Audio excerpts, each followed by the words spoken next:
شکارپور سے خبر شامل کرتے زور نیوز سیٹلائٹ بیورو چیف حب علی مہر۔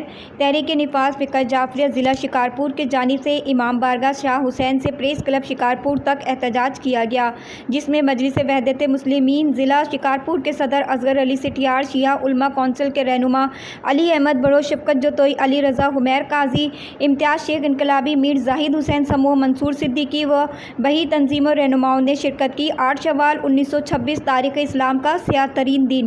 اس دن السعود نے دختر رسول صلی اللہ علیہ وآلہ وسلم، بی بی فاطمۃ الزہرا سردار جنت، امام حسن مجتبیٰ آل رسول کے روضہ مقدس جنت البقیع کو شرک کا فتویٰ لگا کر شہید کیا۔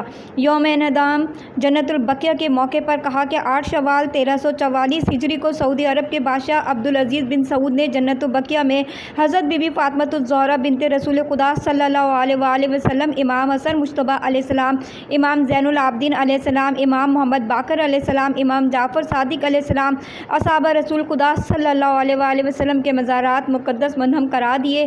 السعود نے آل رسول کے مقدس مزارات کی بے حرمتی کی۔ بنی امیہ بنی عباس نے آل رسول کو شہید کیا۔ آل سعود نے آل رسول کی قبروں کی بے حرمتی کی، مزارات کو منہدم کر دیا۔ تقریباً 100 سال گزر چکے مگر آل سعود تعمیرات کی اجازت نہیں دے رہی۔